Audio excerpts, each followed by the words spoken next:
Hey, good morning. Welcome to Hobby Evolution, episode 1655. Good morning. It's 8:40, but I've been up for 3 hours. Not quite 3 hours, a little less than 3 hours. But I've been very productive. I've already drank my entire mug of mushroom coffee. Ernie's taking his poops and peas. I finished sorting the 10,000 Cubs cards I picked up on Saturday at the Madison Card Show.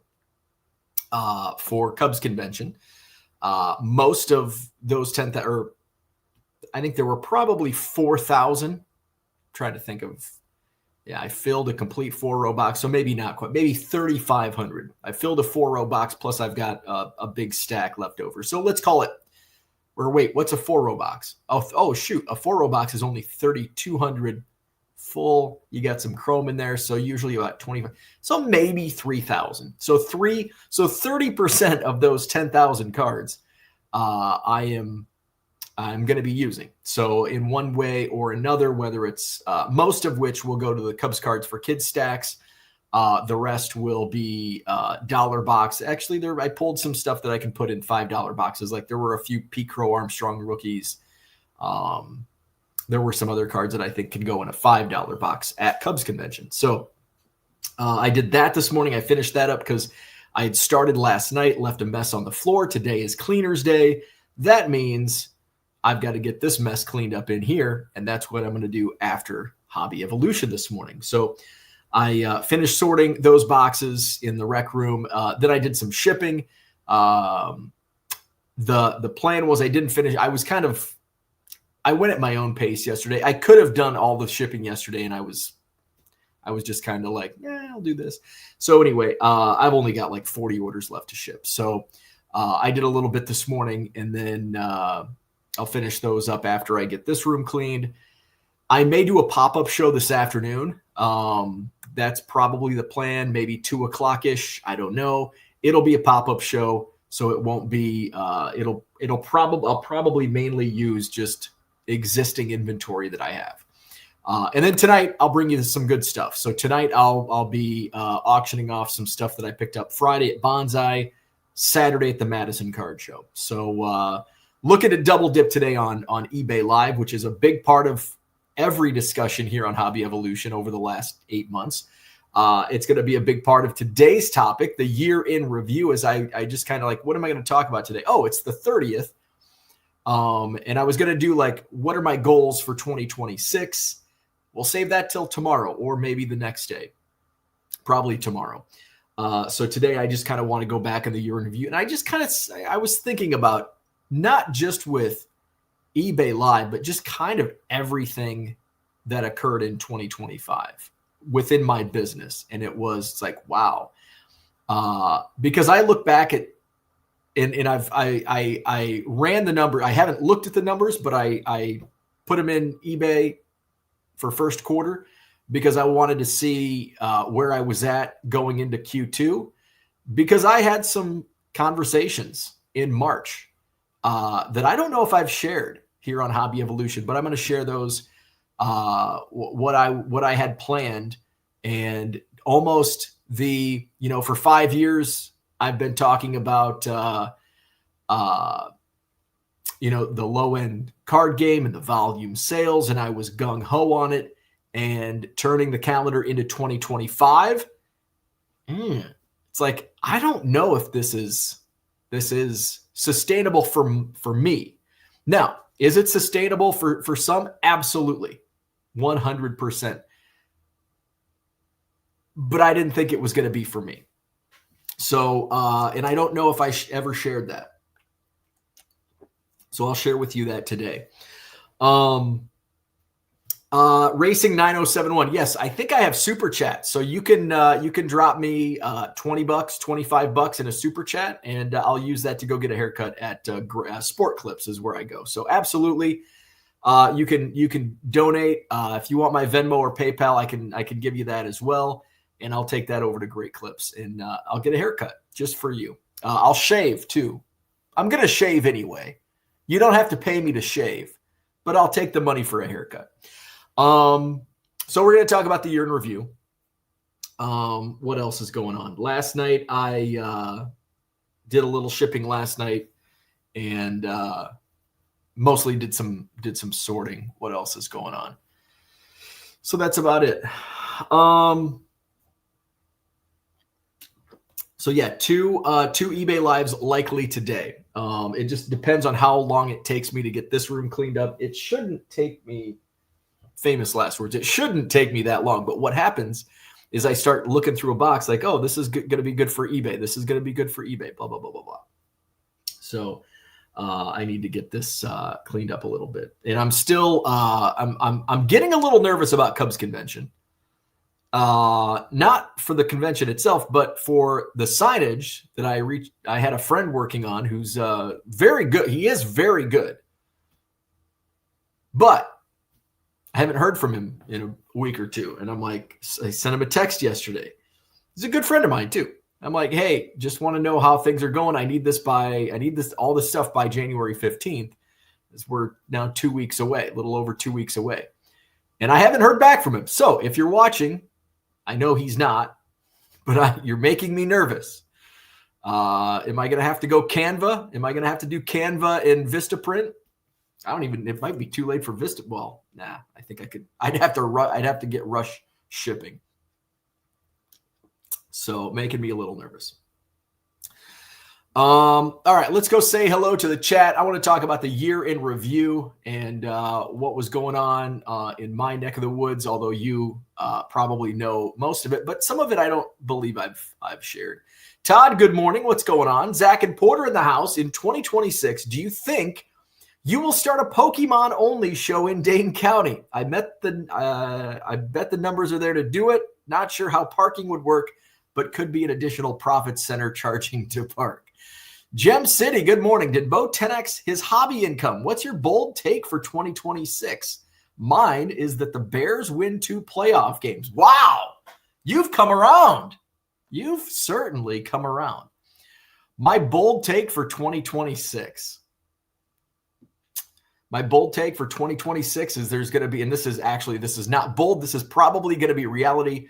We're probably going to be this time next year, Major League Baseball will be in a lockout, but I don't think that's a really bold take. That's kind of like what reality is going to be. It's going to suck when we get there. Red Light, good morning. Racing 9071. Yes, hit me with a super chat and I'll use it to go get a haircut.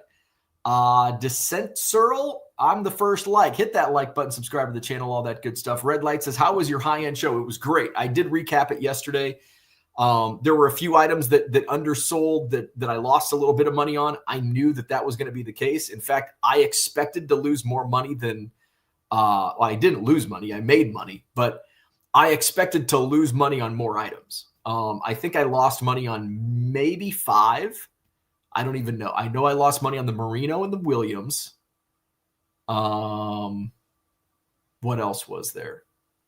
But there were like the Pete Rose auto sold for 4x what I paid for it. The Tom Brady auto sold for over 2x. The Barry Sanders score. I took a slight hit on that one. But yeah, those are the only 3 that I off the top of my head. But overall, it was fantastic. I will be doing it more. I think what I'm going to do in the future with a high-end show, I may do it every other week, and it'll be mixed in with, I might do more. Maybe we'll do 75 auctions. Maybe I'll do 100, but I'll just limit the time down to, I was doing 30 seconds. Maybe because it ended up taking over right around 2 hours with 40 auctions.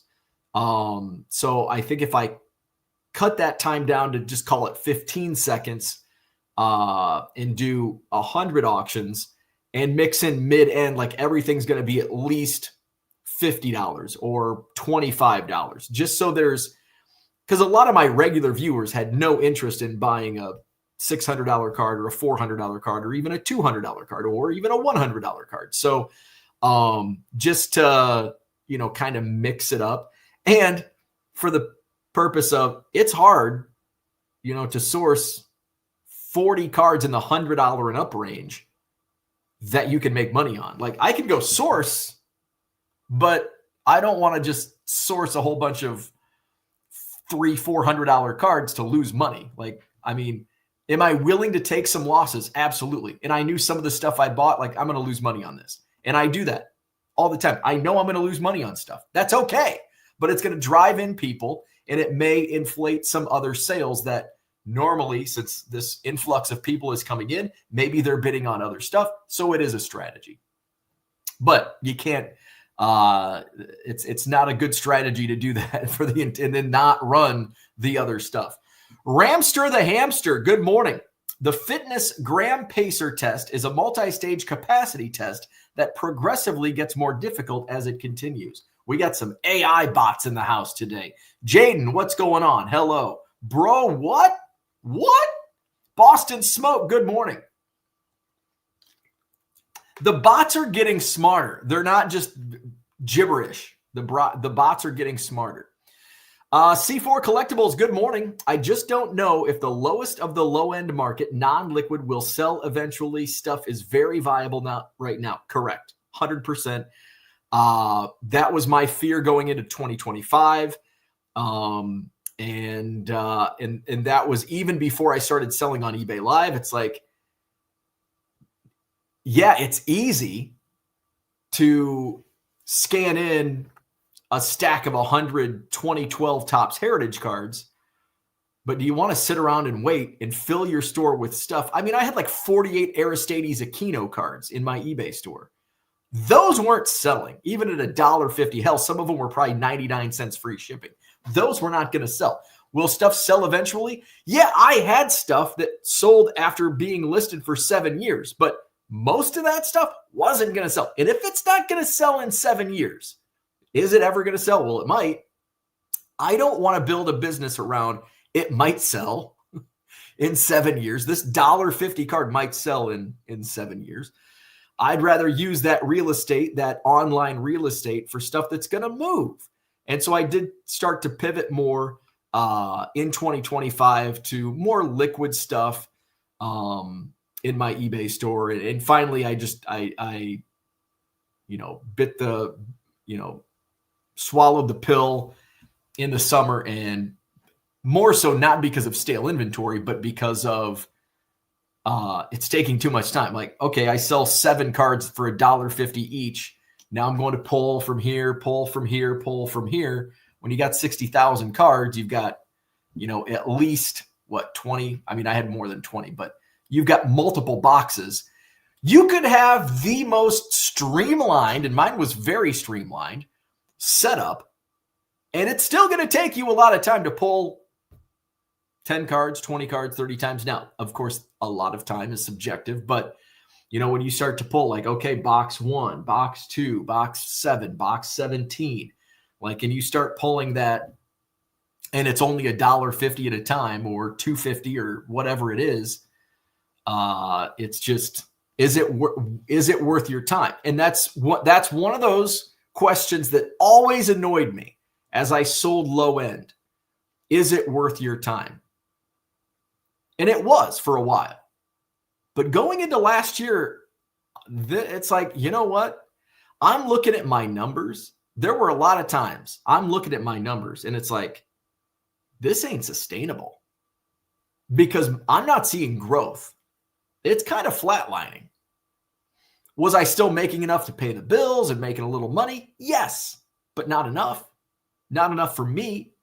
It may be enough for the next person, but it was beginning to be not worth my time. And I'm spending all of this time shipping. And I didn't like that.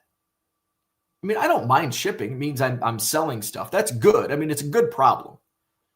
But when I'm spending all my time shipping and that's all I'm doing, like, I don't want to be a shipping clerk. I want to sell cards. The best pivot I've made on eBay was raising my floor. Yeah, and that's something where it was like, I was doing 99 cent free shipping, and I still, even before I pulled my low end stuff, I had 99 cent free shipping stuff. And it was kind of, it's this 6, 7. It's this. It's a balancing act. Okay. On one hand, you've got 99 cents free shipping, and it's going to drive people in to buy your stuff. But in this hand, it's 99 cents free shipping, and you're losing money unless somebody buys 2 or 3 or more cards. And it's like, here's a 99-cent sale. Here's a 99-cent sale. It's like, oh, there goes a quarter. There goes a quarter. There goes a quarter. All of a sudden, losing, it's like, shit, I just made $7 this hour of shipping this crap. But you want sales. And I want that. At the time, I wanted that volume. And so I was willing to take the risk. I've got volume orders coming in, which is nice. At the time, that's what I was going for. Before live selling came into my life, that's what I was striving for. I was putting 99-cent free shipping into my eBay store. This is why it's called Hobby Evolution, because a year ago, I'm singing the praises of 99-cent free shipping and why I love it. But all of a sudden, things change. We change our beliefs and the way we do things constantly in life. We are evolving. And if we didn't evolve, we'd be fucked. So just because I said it a year ago doesn't mean I think the same way today. But at the time, yes, those volume orders, and it worked for me. And it worked for me for a few years. Going into last year, then I'm starting like, okay, I'm not seeing the growth I wanted to see. I was still growing. My business was still growing 10 to 15% year over year. That wasn't enough, though. Based on those numbers, that 10% growth over that previous year's number was not enough. That's why I wanted to grow 40% this year. That's a huge step. And before I go on, since I'm on this right now, I just pulled up the numbers. First quarter, my year over year growth. Oh, really? This is high. This is higher than I thought. I was 30%. I was 30% year over year. Okay, so that's pretty good. That was better. That first quarter was better than I thought. I thought it was closer to 15%. But through March 31st, I was at 30.3% year over year growth. But what made me scared, what struck a little fear into me, was that I had much larger numbers to grow from. So my numbers in 2024, basically from June on, doubled that first half of the year of 2024. So if I only grew 30% January through March, and I continue, I can't continue at the rate I was going on the low end, what I was selling, I was probably, you would cut that number in half. And maybe that's why the 15% was stuck in my head, because at 30% growth in the first quarter, yeah, that's great. But honestly, I needed to be closer to 60% to 70% growth in that first quarter because of what was coming ahead. Much larger numbers to grow on. And if I was only going to continue, that's a scary proposition. So 30% good on the surface, but I also had pretty shitty first quarter numbers in 2024. So to only have that growth, and that's what my fear was, to have that growth. And I want to talk about what I had in mind. Like I was in March, and I know at least one person, I don't know if Mark's in the chat, but Mark actually kind of gave me an idea.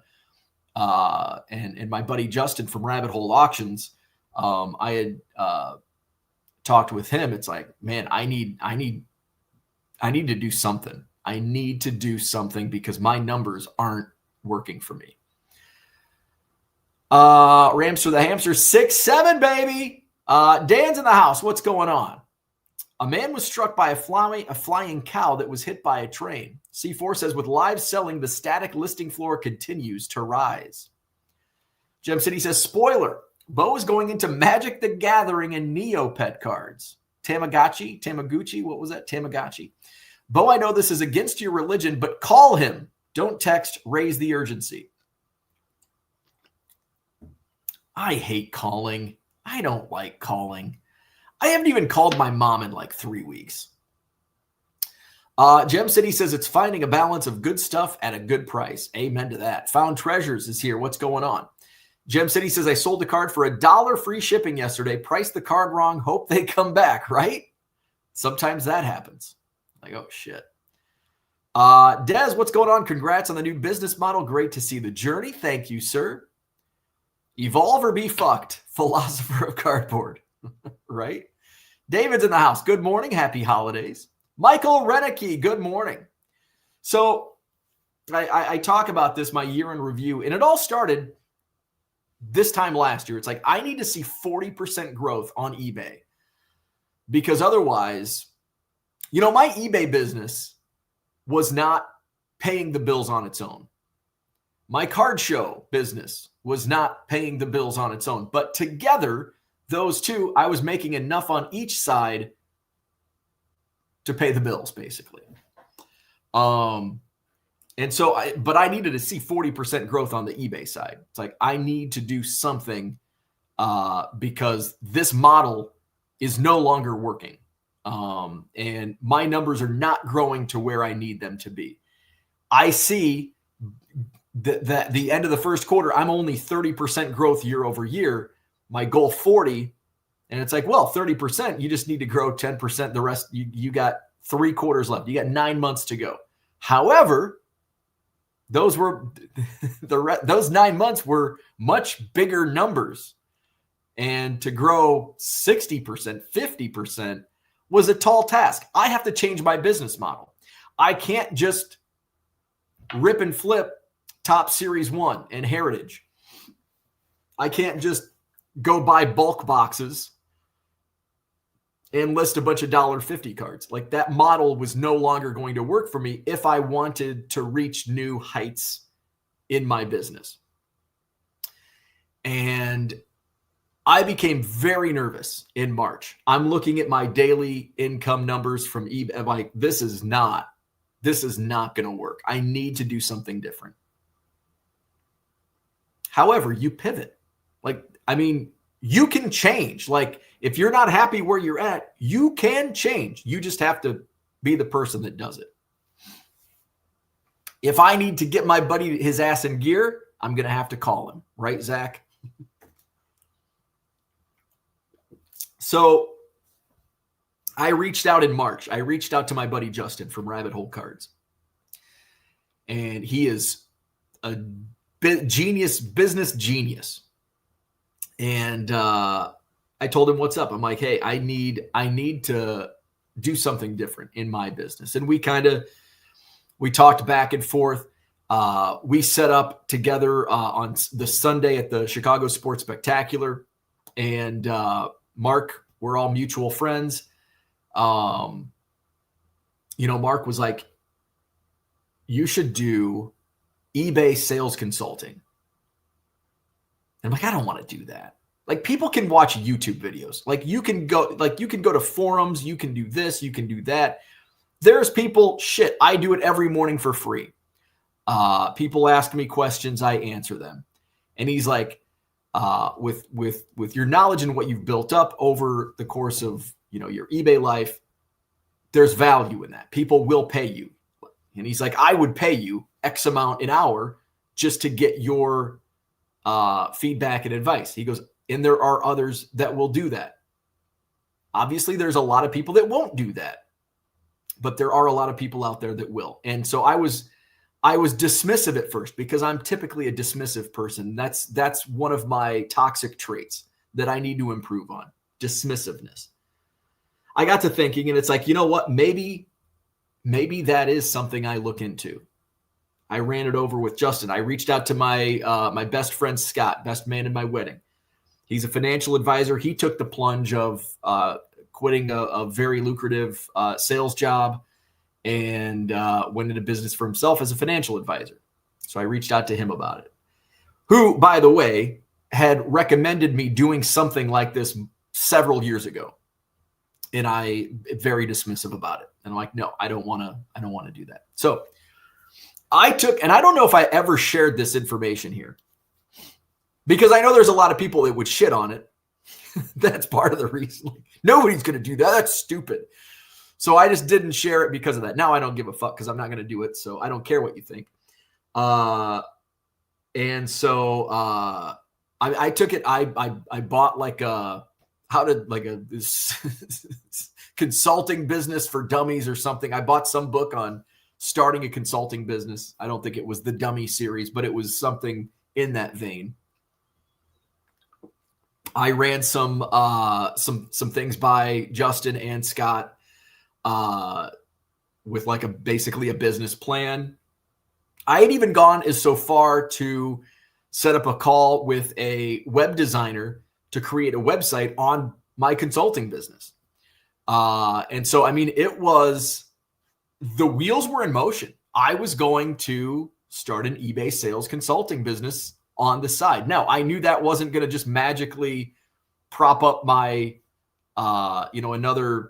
it was probably going to cost more money in year one than what it would have, but just looking to do something because I needed to do something different because the low end sales game was not going to do it for me. Around this same time, Kismet, they call it, somebody that I know reached out to me via Twitter, DMs, slipped into my DMs and said, "Hey, have you ever considered selling on eBay Live?" And I said, "Yeah, I've thought a lot about it. In fact, I've applied a couple times and haven't heard anything back. They're not taking any new sellers at this time or whatever." And this person responded back and he says, "Well, yes, they are. And I'm in charge of that. So we're just launching and we're going to bring on 5 new sports card sellers and I want you to be one of them. We've got to go through all this." So then, of course, there's a lot of red tape that goes into it. I had to basically write an essay and I had to provide all my numbers and just a bunch of various, what's my strategy on eBay Live? How am I going to, what are the auctions going to be? What's the theme? All that stuff. So I had to go through all of that. And then when it got to the question of what's your GMV, I'm like, all right, this is where the conversation ends. Because he had to take it up and basically argue my case for onboarding me onto eBay Live. And I'm like, this is where this is where they're going to shut the door. And because I'm not, he's like, "No, you're a special case based on your social media following. And, that's what's going to bring you in." So, and sure enough, it did. And, the first couple shows, people were getting great deals, but I was also like, I was getting great deals as a seller because it's like, man, I pulled this out of a quarter box and I sold it for $2. And maybe it was a $5 card or a $4 card. Who knows how long that would have taken to sell at $4 or $5. But I paid a quarter and I got 2. It's all about making money. It's not about, well, it's a $5 card, I don't want to make $2 on it. Well, if you only buy it for 25 cents, like that's what holds so many sellers back. Well, it's worth $10. Well, you paid $1 for it. You don't want to take $5? Like, give me $5 today over maybe $10 in the future because a lot of things change. I'm glad I sold all my Wander Franco rookies at the release because you never know what's going to happen. So I saw that and it's like, wow, shit, this is pretty dang good.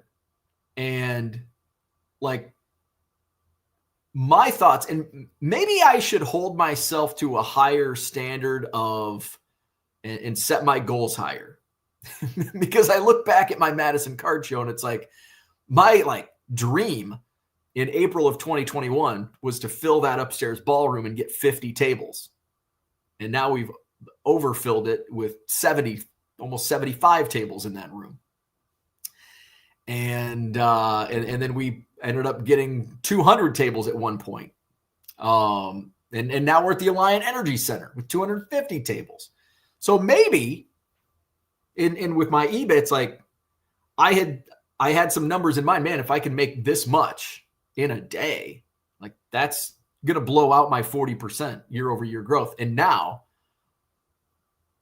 to make what if I do the numbers that I dream, like I wouldn't say dream, but aspired to, if I if I was doing the numbers that I aspired to back in March, April of this year, it's like I'm pissed. It's like a big giant waste of time. And so that's been the difference in how eBay Live for me has even evolved. And I'm excited for the future. You know, a lot of mentions on the Golden Touch on Netflix, which came out last week. I'm seeing a ton of Facebook ads for eBay Live, paid by eBay. So eBay is still their numbers, their viewership is definitely growing. I'm going to keep, it's something I keep monitoring, where prime time on a weeknight was around 150 viewers. We saw last week around 250 or more. Now, it's also the holidays, so I want to keep, are those numbers going to stick around? Are they going to continue to grow? I think so, yes. I mean, you look at Whatnot, and they always have 10,000 viewers through their sports card channels. eBay's 200 to 300. So with a 30 million user base. So that's something I look forward to, and especially being an established seller now for several months and doing multiple shows a week. Something that bodes well. Zach says, what you'll hate more than calling someone not having your signs? That's a good point. Zach brings up a good point. Not having my signage would definitely be a lot worse than calling somebody. So no more pallets. So I did pass on the most recent pallet that went for sale, and I'll most likely pass on the rest. It was almost like the lead up on pallets, and I bought 25, maybe more than 25. I kind of lost count, but the lead up was great. It started off great. It was almost like classic salesmanship on the Goodwill pallet side. Not that I'm sure if they knew what they were sticking, if they knew what, not that they're sticking in there, if they knew what was that they were not seeing, because I know they pull stuff out. It's pretty easy to tell that they're pulling stuff out. So they're pulling stuff, they're cherry picking. Goodwill is cherry picking before they palletize it. And that first pallet, there's a Mike Trout rookie just sitting in a binder page. And it's like, whoa, that's at a good time, at like the peak Mike Trout market too. So that was a good start. Now I want more pallets. Keep getting pallets. Dud followed by a great one, followed by a dud, followed by a good one, followed by a dud, followed by a great one, followed by a good one, followed by a great one, followed by a dud. But it was pretty, it's like, oh, this one wasn't as good as the last one. Oh, this one was awesome. And then all of a sudden, 2020, what year? Was it 2024? Yeah, it would have been last year. So there were like a string of like 3 like really good ones that led up to the Trout find, which I think was in September of last year. And then obviously the Trout find. And then it's like, okay, what's next? And I couldn't wait to get that next one. It's like, man, I've got to keep my guard up, because now I've been saying what I found. So the next one sucked, and the next one sucked. And then the next one sucked. And then the last time, it's like, I'm not going to buy one. But the last time I passed, but 2 times ago, it was still available in the afternoon. I'm like, I'm going to buy it. I bought it, take it to my storage unit, start going through, like, this is just garbage. I think there were a couple Cal Ripken Jr. rookies. There were some other random, like there were a bunch of Jordans, but like, not anything big. And it's like, this is a loss. Like, this is, now, could I have made money in my previous volume sales and setting up at card shows? Yes, I probably still could have made money, but it would have been a grind. And I wasn't doing that anymore. So basically a lot of the stuff like this is worthless to me. So then I completely passed on the last one, and I'll likely pass on any in the future. Although, speaking of that, knock on wood, I may have somebody buying out my storage unit this weekend. So somebody reached out to me, and they're like, they asked me like what was all in it. I'm like, here's what's in it. I'm like, I've got another load that I've got to drop off. I've got to take an updated picture because there's a lot of stuff's been sold. I've put more stuff in. So, before you come, I just want to send other pictures just to give you a better idea. But this is basically what's in there and what I'm putting in there. And they're like, because I've got it listed on Facebook Marketplace for $3,000. And he's like, can you do 2,500? I'm like, yeah, that works for me. That works for me. I try not to be too giddy about it. So hopefully that comes together. And so I really want to get like the rest of this week. I want to get some, hopefully the weather is not shitty. So I've got my car's full. I can take a load over, but yesterday it was really windy and cold. I don't want to deal with that. So today or tomorrow, maybe I'll go. Mark F., good morning. Quick question. Zach says, did you tell your friend, thank you for the advice, but I'm just going to start charging people a ton of money to park at my shows? My wife has a friend who's been very successful with Airbnbs, and she does consulting for it and does very well. I was also surprised. Yeah, I mean, it's surprising how well consulting businesses do. Gem City says, wait, who have I been paying all this time? Uncle Rich in the house. Hit that like button. The win is at the buy, not the sell. Absolutely. He is correct. The more you can flip quickly, the better off you are. And I think that's where, and I've also been stuck in this where something is worth, like, hey, the Mike Trout, for example, I ended up losing about $1,500 and waited April, May, June, July, 4 months. I could have had $8,000 cash in March. Ironically, I could have had $8,000 in cash in March when I'm trying to grow 40%. And I'm like, oh, fuck, I need to start my own consulting business. That $8,000 could have came in handy at that point in time. I passed up actually 8,100. I passed up in March on that Trout Goodwill find. And all of a sudden he gets hurt and he's playing really well, but the market is not.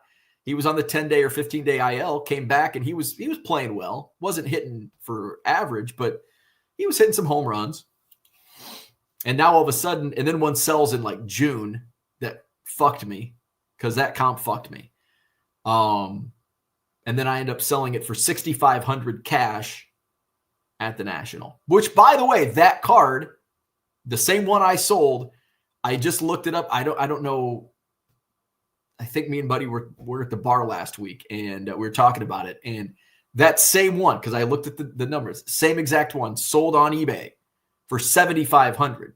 So if it was the person that I sold it to, they probably made a small profit on it over, a few months, I guess. So I ended up selling it for $6,500. I walked from an $8,100 offer 4 months prior that I could have used that $8,100 to, I could have very well used that. So sometimes we get too attached, and I basically already made my money on the pallet that Trout came in. I'm sure I already was well into the profit by this point. So it was basically, let's attach a value of $1. So basically I was into that Trout for $1 and I passed 8,100. Most people said I was dumb for walking away. It turns out I was. At the time, I was confident that I could get 9 for it. Like, I'm going to hold out for 9,000. You win some, you lose some. Rich says the only exception is really high-end cards of the best older players in the best condition. I would agree with that. I would definitely agree with that. And I think that's something else that holds sellers back, and myself included as the previous example, is that we place a higher value and we speculate too often. I mean, the entire industry does. We speculate. I mean, the whole hobby is built around speculation. And it's like, well, this is, and we focus on comps, and it's like, well, this one last sold for $20. You got it out of $1 box, and you're trying to hold out for $20. when you can get 15 for it today? You might wait 3 months before you get that full $20. It's like, is it worth holding out 3 months for an extra $5? But most people, that's the gambling aspect. Well, it's $20 today. It might be worth $30 in 3 months. It's like, well, play that game and lose a lot. Believe me, because I have.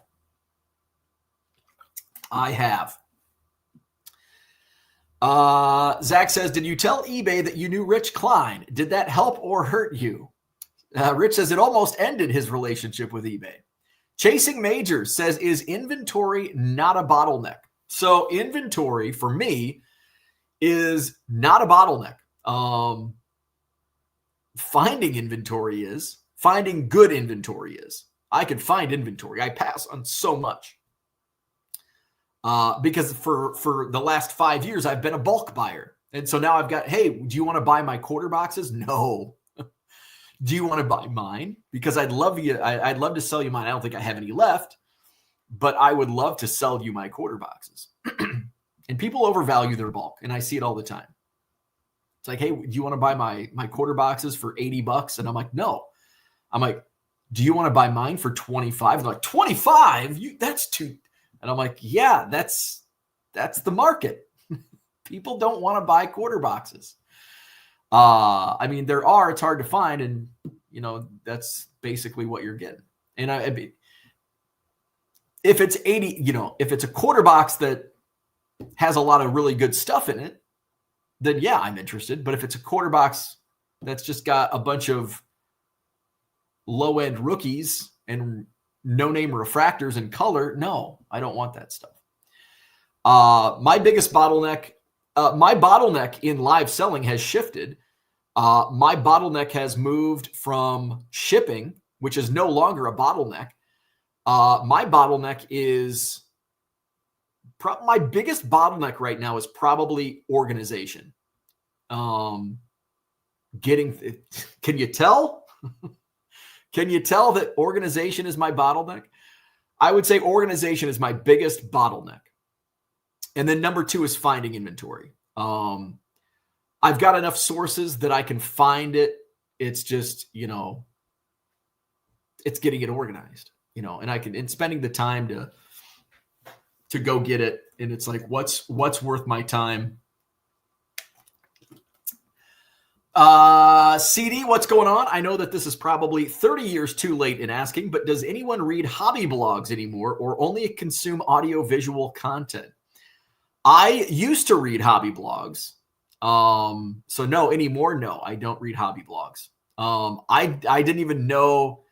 And I used to have, there was an app that was like a blog app, because I used to blog 1millioncubs.com. And so it was like an app or website, probably an app too. I don't know. But you could scroll through and you could put your favorites in and here's in it, organized by most recent updates.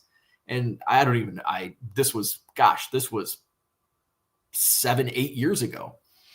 And 7-8 years ago, hobby blogs were not really in vogue anymore. So do people still blog? Gem City says cash flow is greater than potential profit or something like that. Agree, 100%. Chasing Major says we have a rather large Substack newsletter with thousands of readers. It's blog-like content. Yeah, I guess Substack is kind of like the new blog type deal. That 70s Card Show says, you wearing your old mall security uniform? I am. John flips slow. eBay send me a steady check every business day. Rich's very good friend preached the long tail. I sell cards that have been listed for years. And I do too, or I did. I don't anymore, but I don't want to wait. I want to make money today. I don't want to wait for potential money in 7 years. When I took all my inventory down, I had a ton of items that were in my eBay store for 7 years. And every once in a while, I'd get a sale from a 6-7-year-old listing. That's okay. But I do this as a business. John does not do this as a business. That's the difference. And when you do it as a business, I don't want to wait. I got to churn and burn. Gem City says long tail is fine if it's there you go. There you go. If it's not your full-time income, yeah. I mean, it's great. It's passive. Actually, it's basically passive income. Yeah, you got to ship, pull, and ship it. But it's pretty passive. On vacation, hey, sold this $1.75 card. It's been in my store for 5 years. Cooter says, good morning. Just stopping in between meetings. That doesn't sound fun. Mike Trout is on the downside of his career. His prices have yet to settle. I think they've pretty much settled. I don't think there's going to be a drop in Mike Trout's market. I mean, this is basically the bottom. I think this is going to be about the bottom of Mike Trout's market. I mean, take for example the Trout, where I sold it for $6,500. It sold for $7,500 a couple months ago, which actually did surprise me.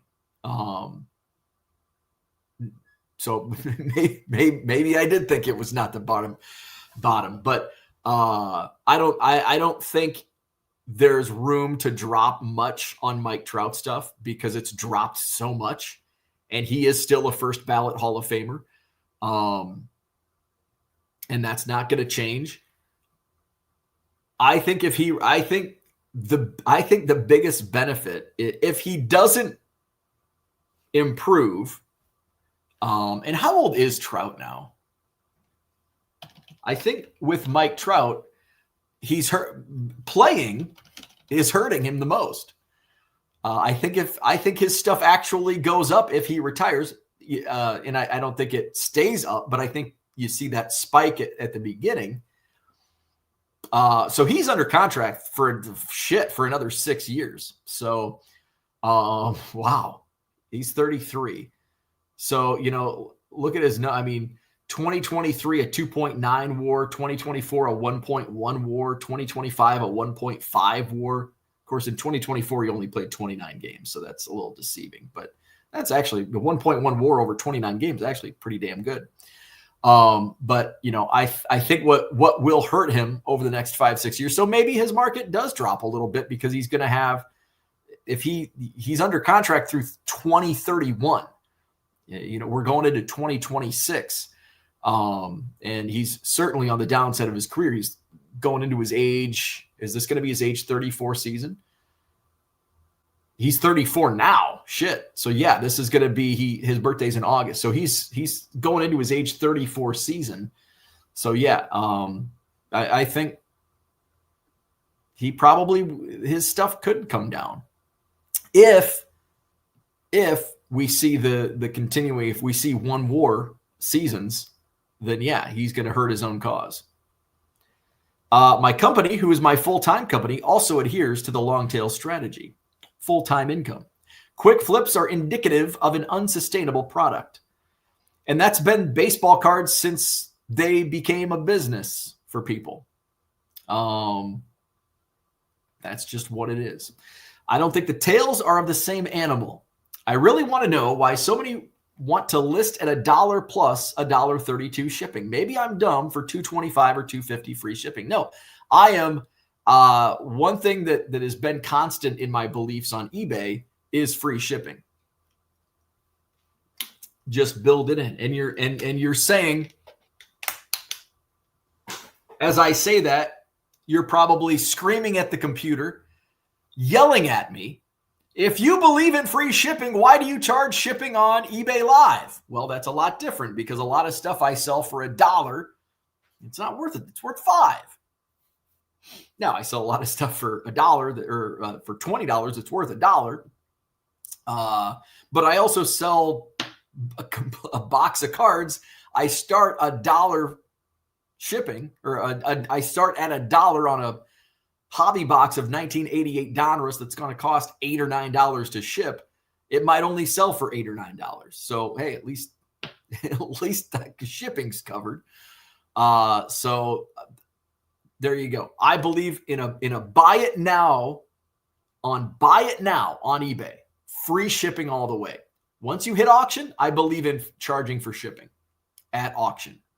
if you're going to start at $1.99. If you're going to start a auction at $20, just charge free shipping, or don't charge for shipping. John says it's not really a hobby. Is your short tailing not a card hobby, at least? Zach says telling a school district that you know Rich Klein on an application will most certainly decline your employment and require you to stay a certain amount of yards away from the school. John says not sure of the official ruling, but some people think a lower price in shipping is better than a lowest price including shipping. I chalk it up to just people being dumb, short tail people probably. That is true. Some people see free shipping, and it could be $5 in free shipping, and people see free shipping and think, oh, wow. But there could be something that's $3 plus $2.99 shipping, and they see $3 for the item, and they're like, ooh, well, this is only $3. That's $5. And they don't do the math. A lot of people don't do math. So it works both ways. But I think all in all, I think free shipping benefits sellers because a lot of people will search by free shipping. Like it's the algorithm. John made my day, says Gem City. Bradley says, yes, flip modern, lots of overhyped players. Oh God, without question. Without question. I had a dealer that I buy from a lot on Saturday, and I had a big stack built up, and he always shows me like what he buys throughout the show, and I get to cherry pick before the public. And he's like, oh, here. And it was, I don't know if it was a Cooper flag. It was a case hit. It might've been a Con Knipple case hit from Topps Chrome. And I'm like, don't want it. The ship has sailed. And so I told him my Cooper flag story, which, I mean, the Cooper flag worked out, knock on wood. I think it's gone through authentication now. Hopefully once it reaches the buyer, they don't open a return because they changed their mind, which blows, but hey, it is what it is. But that happens. Like what else can you do? Wait till the market settles? I'm not going to take that risk either. TD Sports Card says, good morning, all you quarterbacks collectors. Mark is in the house. There he is. Good morning. Zach says, are you worried about defensive bidding impacting your eBay live sales? I read a blog about that. Mark says, just bought an item from a seller that has zero feedback and they cancel right away, and eBay has an issue canceling and getting the money. Odd. Nothing like dealing with a scammer. Wow. A year ago, you pumping Trout for a rebound just to get more value out of your card. Well, of course. And I honestly did think he was in for a rebound season last year. And he was. I mean, he played 130 games. His .232 batting average was a little subpar. He did hit 26 home runs, which was more than he had in 2023 and 2024 combined. Oh, wait, 2 less than 2023 and 2024 combined. Although he did play he did play more games though also. So TD says Trout needs a 70-game season. Hey, he had a 130-game season this year. He only played in 29 games in 2024, 82 games in 2023, played 119 games in 2022, only 36 games in 2021. So basically since COVID, it's been all downhill because 2012, his first full season, 139, 157, 157, 159, 159, 114, 140. 2019, he had 134 games. 2020 was COVID season where he did play the full season. 2021, he only plays 36 games, 119 in 2022. And then 2023 and 2024. So he's really only had 3 seasons in his entire career. 15 years. Mike, is that right? 15 seasons for Mike Trout. He's only played partial seasons 3 times. 3 out of 15 seasons. 2021, 2023, and 2024. Now they've all come within, the last 5 years. And he's not getting any younger. John says, I suggested his next big bump would be his retirement announcement. That's short tail versus long tail. Shipping is going up on January 18th, but stamps will still be 74 cents on eBay. Bradley says Ohtani has surpassed Trout in popularity. Oh, big time.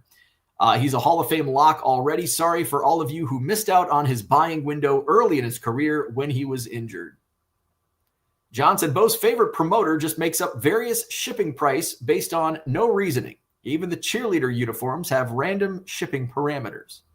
Mark says I charge $1.25 shipping for PWE. So Ohtani is never getting injured again. Bradley might be a window licker. Mark says, I did sell a Malik Willis and Swift yesterday that have been for a year that I've never looked at in a year. Des says, what is your take on giving a seller a neutral feedback on eBay for a canceled order? Oh, 100%. I would 100% agree with that.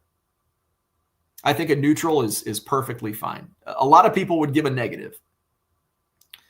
But I've had to cancel a lot of orders over the years because with 60,000 listings, sometimes you misplace cards or you put them in the wrong box. Oh, shit, I can't find it. I've got to cancel this order.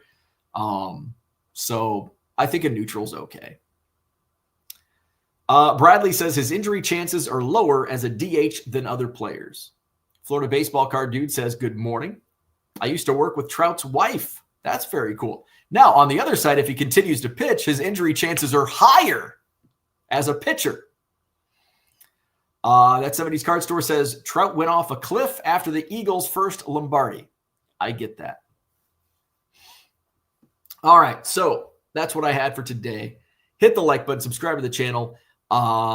Looking at possibly 2 shows on eBay Live today. Definitely tonight in prime time for sure. I've got some other stuff. I got year-end stuff I've got to take care of today as well. And we have the cleaners coming, so I may not do an afternoon show. So definitely tonight. I'll probably start at 7 tonight just to get a head start, maybe run some crap at the beginning. If I don't do a show this afternoon, I'll run what I was going to run during the day, early in the night. And then run some decent stuff. Actually, I might start it off with some good stuff that's just to draw people in. Let's see. Where are we at? John says, no one has ever been harmed by a canceled eBay card order. No feedback is needed. Just keep moving. People who buy should have to sell first. There's much more bullshit from the customer side of things. I totally agree with that. You have daddy issues if you need to leave neutral feedback on a non-issue. All right. Hit the like button, subscribe to the channel. I never got that super. I don't think I got that super chat. I could use a shave and a haircut from whoever that was that commented at the beginning. All right. Have a good day. I'll see you on eBay Live either this afternoon or tonight. Definitely tonight. Otherwise, tomorrow morning here on Hobby Evolution. That was my year in review. I think I covered everything.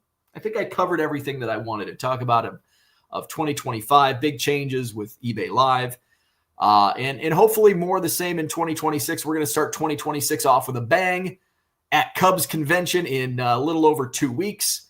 Got a lot of stuff I've got to get ready for. Maybe I should skip the show this afternoon just to get some more and call my buddy. Maybe he's texted me. Maybe his ears were burning. Nope, he didn't text me back. All right, so like and subscribe. We'll see you tonight on eBay Live.